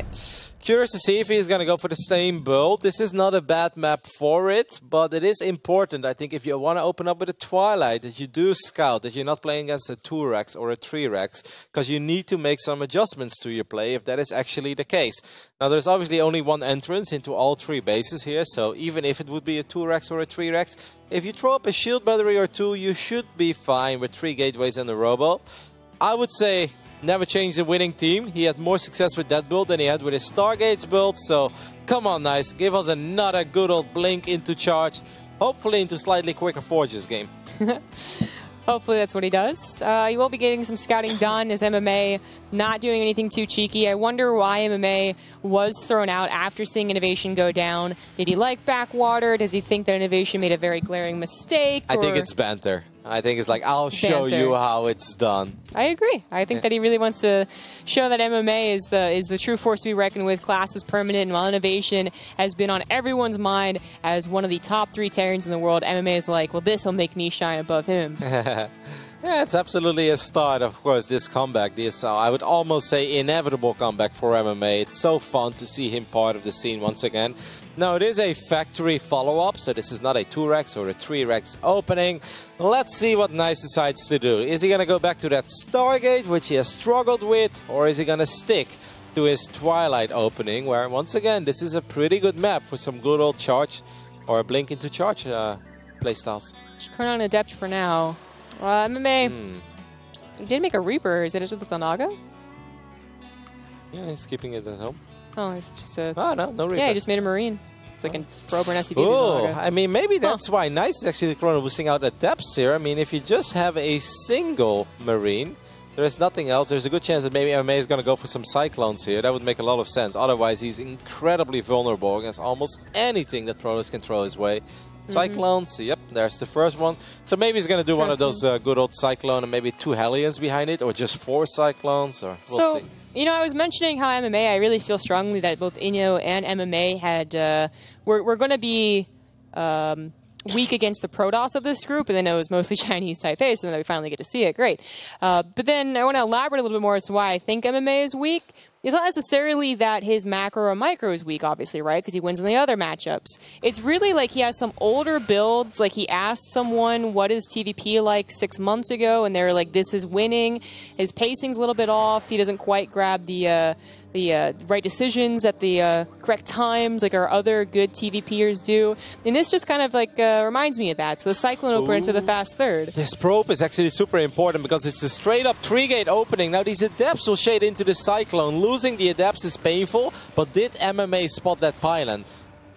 I think he did. Yes, he did. And this is absolutely massive because Nice was looking to apply some very serious gateway pressure. And if that pylon goes undetected and he warps in like 3 Stalkers and it's like 2 Adepts, 3 Stalkers and then 3 more Stalkers, I actually think MMA would have been in a lot of trouble. Now instead it's going to be a super late Twilight Council while MMA is already going completely uncontested into 3 bases. This is a phenomenal start for MMA, which could have actually been super dangerous if those Cyclones weren't where they actually were. Yeah, I absolutely agree. We also had MMA initially thrown on engineering base, so I was worried he had, you know, misinterpreted what was happening. And now he's actually thrown on a second factory as we see an attack on the way. Shield battery's not done. But 4 Cyclones at this point shouldn't be able to win the game. They're definitely scary. Yep, I mean, that's indeed enough Stalkers in the end. 6 Stalkers obviously represent quite a bit of micro potential. Now there is Blink, there is that Nexus on the way. And even though Nice is 7 workers ahead, this means that obviously his Robo is late, and if his Robo is late, he doesn't have any vision. And it's very scary to play the style. What is MMA doing? It's He's going mech. Wow. Yeah. We're so eager to talk about the second factory and some of the older styles that MMA plays, because this was absolutely being experimented with. I said 6 months ago, but I basically meant after 4.0. Terrans were struggling. They were finding like the cheeky Cyclone openers that got free wins. Then they were doing the mech. Gumio was trying it a lot. It basically ended up not working. There's a reason we don't see it generally. So I'm very curious as to when Nice scouts this, how he will respond. Some Protosses just aren't very comfortable or experienced dealing with mech Terrans. Yep. It's pretty scary. I love the way that Zestin in general deals with it, where he just rushes into carriers. It's like a couple gateways in a Robo, and then it's just straight into carriers, and somehow Zest gets away with it because he's Zest. It's a lot of gateways going down for Nice. The problem is, if it's just Blink Stalkers, he's going to have a very bad time, especially against tanks, Cyclones, and Widow Mines. There's a missile turret there as well, so if you lose your Observer, things get very complicated. If he follows it up with Charge, and he starts basically warping in 10 Zealots into the main base or in the back of this pocket expand of MMA, that's where things could get very complicated. But does he want to wait for Charge? Well, he's getting it, so. Yeah. That is a very excellent point. I know Zest has gone for the fast carriers. Blink out. Oh, bit of a late reaction there. Now I can't deal with the other one. Oh, that was awkward. But Zest also has done the Warp Prism drop. I mean, Zest, a Brood War gamer. I mean, that's kind of funny. And we did have TVP, Mech versus Protoss, and Zealot bombs are very popular. Zest was doing that against a couple of the tricky mech builds as well. And I would love to have seen that, but you do have to know that it's mech, of course, first. And even this tank firing away doesn't really say that it's mech. Lots of Terrans get safety tanks. Yeah, but I think that Nice has a pretty good idea about it. At this point, he's going to spot a tank. Now he sees the Hellions as well, so if he wasn't sure yet before, he absolutely knows now. That's a good position. He could potentially blink into the main base. There isn't much for MMA in the main base. That Prism, I believe, is heading towards this side of the map as well. The Reactor is going to get sniped very quickly. Okay, I think he's going to go for the Pocket Expand with the Prism. This is looking pretty good for Nice, even though he needs to start spending his money. Yeah, he does need to do that. This is absolutely brutal for mech players to deal with. They really don't have a lot of units. Their units aren't, you know, as good as they are versus Zerg pound for pound against Protoss. And this is just going to already be a lot of damage done. Third CC is entirely evacuated. It will have to be lifted. MMA, I mean, I guess he's fine over here with the tank in the bunker. Nice probably shouldn't try and test this, but he should just distract. I would have loved to see the Stalker stay in the main a little bit longer and then just get more and more and more warp ins here. Now these units are kind of stuck. He kind of force fields his own zealots there. Those force fields are not working out, matey. As the Scrambler missile goes down as well, the Sentry somehow does a lot of damage on the Raven. Where are those Stalkers? The thing is, the Stalkers were not part of this battle at all. If they were, that CC's dead, by the way. Like, it was very low. That was a very odd decision by Nice. He could have evacuated the sentries first and left the zealots, and I guess that would have been okay. But he actually evacuates the zealots, and this leaves the sentries to die. Gotta go for the main. I mean, obviously, the longer you wait, the more difficult it's going to be to get into that main. He's going to go for that pocket expand one more time. These zealots do have charge at this point, so they're going to be able to be a little bit more effective. A few SCVs go down, which is nice, but technically Nice needs quite a bit more. So he's already getting the Stargate, and I think will most likely drop the Fleet Beacon immediately after it. Going up to 4 bases, given the conditions, I feel like Nice is making the correct choices, but I think there was a little more potential there with his Prism and his Blink Stalkers. Absolutely. I actually am really worried that he's going up to these Stargates. If he, applies proper pressure, denies MMA from a 4th base, then I suppose this is the best way to go. But if he's just going to try and sit back and go up to carriers, MMA is already kind of skipping a step. Well, not truly skipping a step, but he's already getting up to Ravens, and we've seen some of those Raven versus carrier battles. They can be really quite difficult to deal with for the Protoss. And it's going to, I think, unnecessarily go into the super late game if Nice doesn't really pull the trigger. And actually, he is going to go into Fleet Beacon. Yeah, but he does get a second Robo as well, which I think is an excellent decision. So he's still going to be able to get a couple of Immortals out. This push on the ground is scary, but it all comes down to the engagement when you go up against his mech army. These Hellions are chasing the Stalkers down, but the Stalkers are doing some decent damage on these Hellions as well. What's the Immortal count at currently? Force Field gets a couple of Hellions. Not a bad start at all. Yeah, I'm not really sure MMA was expecting to do a whole lot, although with 4 Ravens and Interference Matrix, all those Immortals would not be helpful, and it really would just be a lot about the charge lots, which the Hellions do fine against. The Prism connected with that Widow Mine, and then the Missile Turret got the finish off on it. That's a nice little alley-oop slam dunk combo for our Terran player. But at least Nice is buying time. He's squeezing out more and more and more Immortals. Second Stargate now as well. Could probably start taking those gases. If he's serious about the carriers, you need the gases. And I also think it's important you get +1 air weapons very quick.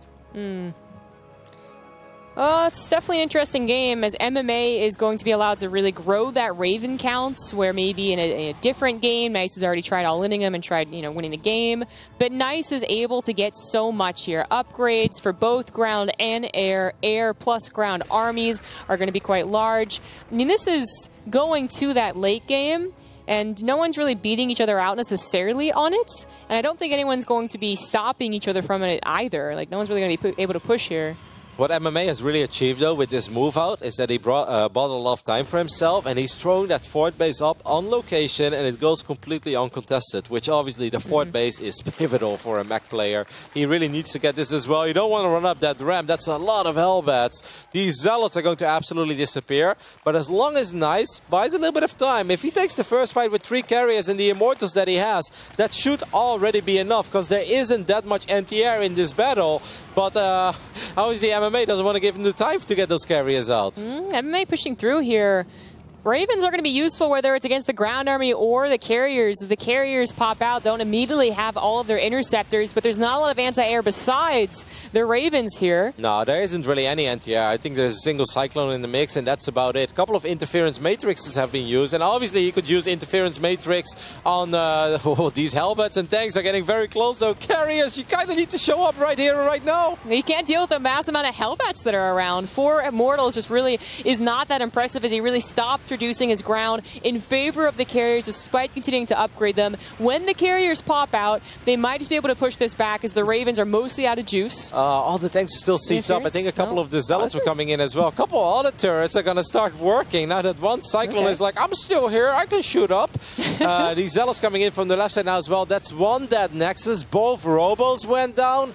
But I do think, oh my goodness, a lot of these probes are going to go down as well. But if Nice can survive this with, let's say, 50 probes, then I absolutely believe he's still in this game because he's going to be able to clean up this army for sure.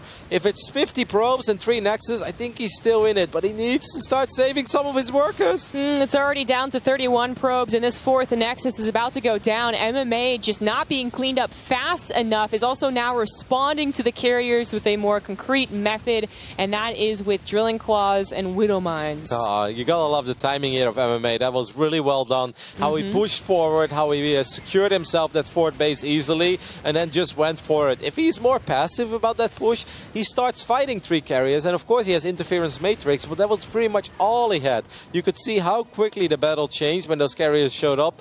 Just perfect timing by MMA. Yeah, it was. It was just perfectly catching the Protoss player kind of still splitting their attention between ground and air. And now MMA, still saving those Ravens, is going to have anti-armor missile, interference matrix, Vikings, and Widow mines that are hopefully going to be target fired.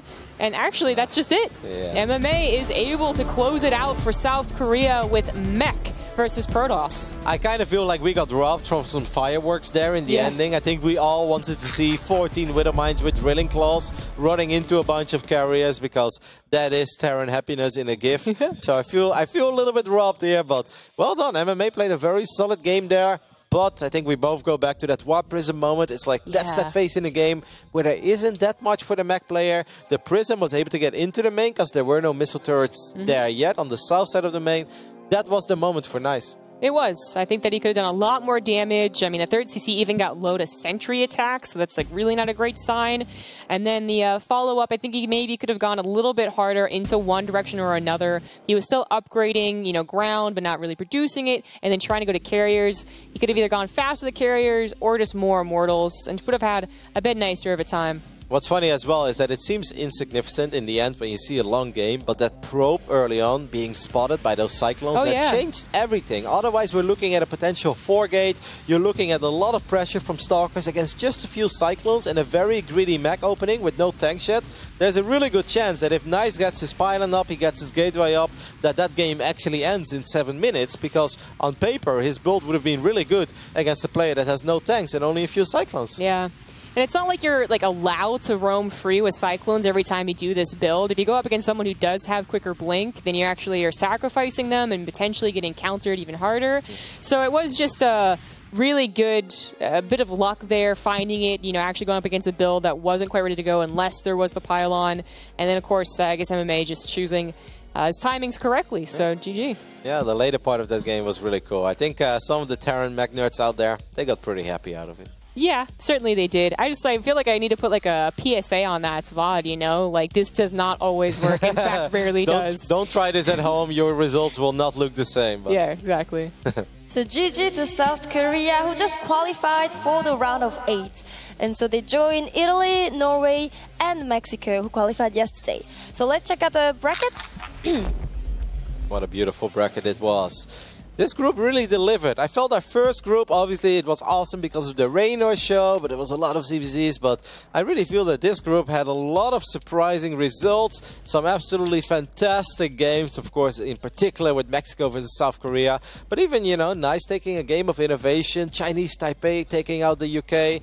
Just some really cool stuff in this group. Awesome storylines, awesome games. Probably the best games of Nation Wars for...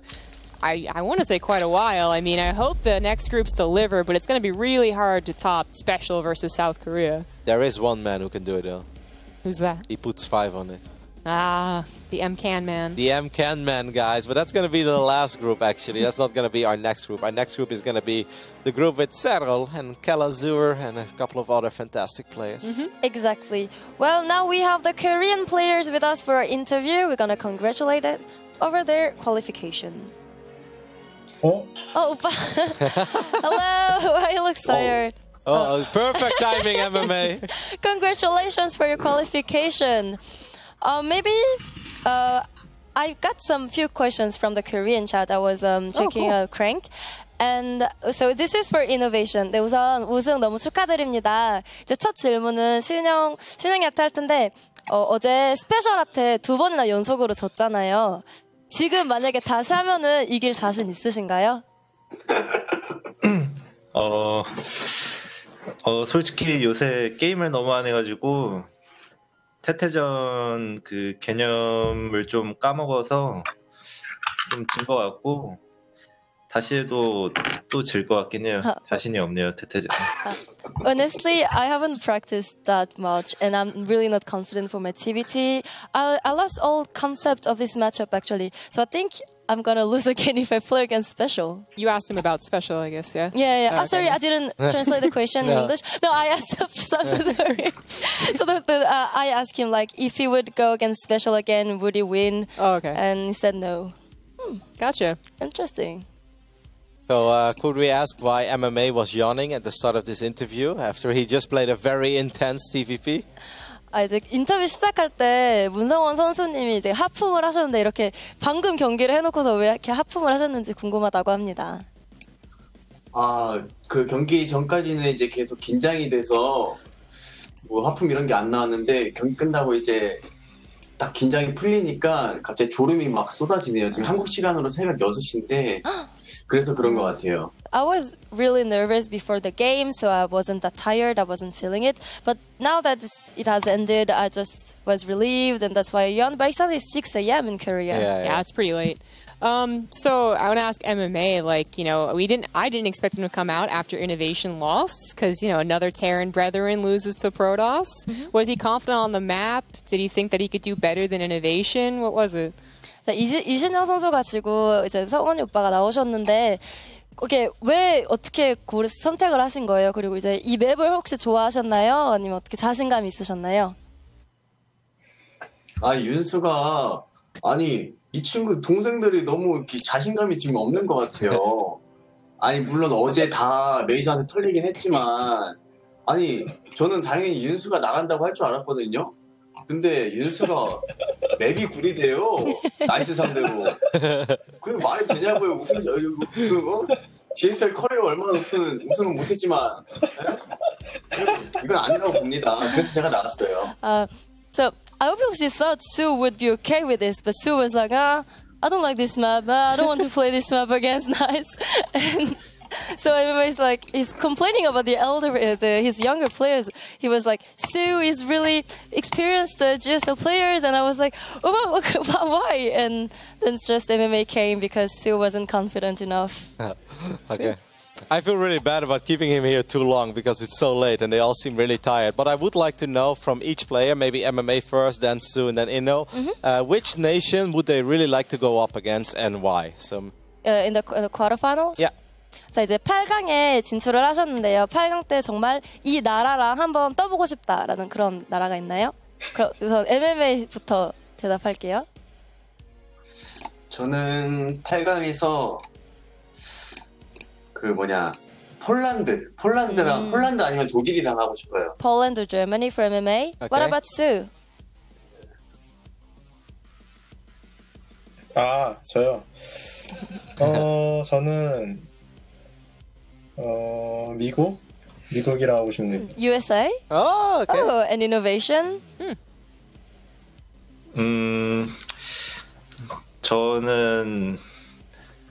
저도 미국 할게요. I will go with USA as well. Really? So they all want to play Neve, huh? And so Korea has qualified as C2, so they might face Italy in quarterfinals. And I'm just wondering if they know about Rainer, like if they've watched his games. 이제 3명 다한테 질문하는 건데요. 이제 이 두 번째 시드로 이번에 올라가신 거잖아요. 근데 이제 이태리 2에서 1등으로 올라갔어요. 그럼 이태리랑 만날 수 있는 건데, 레이너라는 선수가 정말 잘해왔거든요. 정말 젊은 선수인데, 그 선수에 대해서 얼마나 알고 계신가요? 이제 게임도 한번 보셨나요? 성원이 오빠부터 대답해주세요. 저는 일단 어린 선수라는 거 알고 있고요. 거기다 이제 어리다 보니까 또 이제 영어 자기 아이디를 철자를 틀려가지고 레이너를 잘못 만든 걸로 알고 있어요. 맞나요? 모르겠어요. Is it true that Rainer mistyped his name because he was too young to type right? Oh, he thinks he typed his name like Rainer, the Terran guy from the campaign. No, I think it's just like another name. I'm not sure about it. I can't confirm. Yeah, I can't confirm. 모른대요. 그래요? 그러면 제가 잘못 알고 있었나 봐요. 아무튼 어린 선수인데 잘하는 걸로 알고 있어요. 그래서 그 선수 만나도 좀 긴장을 해야 될 것 같아요. 지금 윤수랑 신영이 하는 거 보면 이거 되게 힘듭니다. 그대로는 안 돼요. So I know he's a really good player, and even if he's really young. And now that looking at Sue and innovation performance, I'm really not confident, and I'm really nervous about Italy. I want to see, is Sue still okay? Because he had to stay up all night, and in the end he didn't even play. So how is he feeling right now? 윤서 씨한테 질문하는 건데요. 이제 오늘 경기도 안 하셨는데 지금까지 잠도 못 주무시고 기다리신 거잖아요. 지금 어떠신가요? 심정이, 컨디션과. 일단 제 목표가 영승하고 우승하는 거였는데 일단 잘 이루어지고 있어서 만족스럽고요. 그리고 앞으로도 좀 우리 캡틴 성원이 형이랑 신영이한테 좀 기대고 앞으로도 영승 유지하도록 노력하겠습니다. My goal this season is to win the nationals with 0 victory from me. So from now, I'm really happy about it, and I'm just going to rely on our Captain MMA and innovation to reach my goal. That's amazing. All right, thank you. I think we should let them probably sleep because they all seem really tired. Okay, thank you so much for the interview. Any last words for your Korean fans and also your fans around the world? 인터뷰 너무 감사드리고 이제 마지막으로 한마디 해주시면은. 신영이랑 윤서가 한마디씩 해. 이제 야, 시청자분들 지금 한국 팬분들 계속 잠 안 자고 보고 계신데 너희들 지금 영승이잖아. 뭐 얘기해봐. 3승인데요, 저는. 야, 3승 안 되지. 빨리 얘기해. 잘하겠다고 앞으로. 먼저 하세요. 빨리 얘기해. 잘하겠다고. Okay, so MMA just said like, okay, you two guys say something because think at all these Korean fans waiting for you. 저력이 좀 생각보다 약한 것 같아가지고 걱정이 좀 많이 되고 사실 좀 우승할 자신이 없네요 이번 시즌은. 그래서 그리고 또 윤수영이 생각보다 좀 너무 힘을 못 쓰는 것 같아가지고 그리고 테란즈에 너무 약한 것 같아가지고 걱정이 좀 많이 되고 그래도 뭐 열심히 해가지고 멕시코만 피하면 뭐 우승할 것 같아요. Actually, I'm really worried because I think the Korean lineup this year is not that strong, and I have to say, Sue, like his ZBT was really weak, you know, and so I'm really worried. And if we can avoid Mexico, I think it's gonna be fine. But I'm still not confident about our victory this year. So Sue, what can you answer to this? 일단 뭐 신영이 얘기 들어보니까 이제 신영이도 연습 안 하고 저랑 성원이한테 의지한 것 같았어요. 근데 저도 또한 같은 생각이었거든요. 근데 이렇게 해서는 우승을 못할 것 같고 저라도 좀 정신 차려서 연습 좀 열심히 해가지고 그래도 우승해보도록 하겠습니다. So I talked with Innovation before, and I think actually we were in the same mindset. Like he wasn't practicing, he just was relying on the MMA and me, and I did the same thing. So now I think I need to practice so that we can win this Nation Wars. Okay. All right. Thank you so much. Congratulations for your qualification in the round of 8, and we'll see you next week. 감사드립니다. Bye bye. 이제 푹 쉬시고요. 다음 주에 봬요. That was awesome. They seem to be in really good spirits with each other. I love the non-stop banter, and I love Sue's answer as well. It seems like he's in really good spirits. And I even thought, like, sometimes you ask a question and you're like, that's actually a stupid question. Why did I ask that? And then he gives me such a good answer. Like, I love it. These guys seem really fun. I love when Sue just starts cracking up, you know, like we have no idea what's being said, and it's just suddenly like Sue's just like laughing, or like, well, that's a hilarious laugh, so I'm just going to start laughing too. Yeah, when you asked MMA the question about, when you asked him, right, like, why did you go after Innovation just lost in that matchup? I actually thought that MMA was trash-talking Inno because Sue was laughing so hard. And then Inno started to crack a little smile as well. It's like, okay, I can't be bothered with this. Oh, that was good. Yeah, they're really fun. But I hope that they're going to practice and they're going to wake up and they're going to do their best for next week. I love that they're like blaming, like they're not blaming each other, but they're both admitting, like, yeah, I thought the other guys would do it. It's so funny. Yeah, it was good. Okay, so let's take a look at the next week's schedule. So we did 2 groups this week and 2 more to come. And we're gonna play Group Poland and Group USA next week. All right, so Poland versus Ukraine is going to be the opening match, and then Finland versus Brazil. Good luck, Finland, or good luck, Brazil. Sorry. Yeah. Cyril's quite a dominant force there. Yeah, I think Poland and Finland are pretty big favorites in this group. But then again, you can't sleep on Kalazur. And Brazil does have some decent backup. I mean, Terran really impressed us in the run of 32. And of course, they've got Eric as well, who seems to be practicing a lot. I think Ukraine are underdogs. But then again, I'm sure that Bly is in good spirits and will try to make some magic happen. In the past, Bly carried really hard, actually, for Ukraine. He's one of the top performers. I'm sure we'll see the stats next week. But yeah, I'm ready for some Cero. Like, Yeah, Sarah's going to be awesome. It's going to be the first time we see Ukraine as well. Of course, they did get a pass in here, so that's always fun to watch. Bly, I love his games. And then, of course, the day after, the rest of the group, and the day after that, it's the big Casty group, man. Fortunately, not France, sorry, but we got USA, we got Netherlands, we got Germany, of course, from Mapu, our observer. It's going to be awesome. And then Sweden as the all-Zerg lineup to just throw a wrench in everything. Thursday and Friday are going to be super fun. I'm so excited for that group, especially for the first match. Jess, I think we should open that one. I went to kind of shopping in France, right? And I was like, I should look for something that has anything American on it. And I was like, walking past like a dozen, 2 dozen, 3 dozen stores. I'm like, there's not anything American here. Like, what am I thinking? It's not going to happen. Because I want to come in here and be like sparklers and, flags and whatever Netherlands does. But I can just buy a French flag and turn it upside down. Or flip it. Man. Yeah, that's a good idea, actually. Okay, well, next week is going to be really amazing, really fun games. And so tomorrow it's a day off, and we'll be back on Tuesday at 5 p.m. for the 2 other groups of round of 16. So see you on Tuesday. Have a nice evening. Bye. Goodbye. Damda and good night.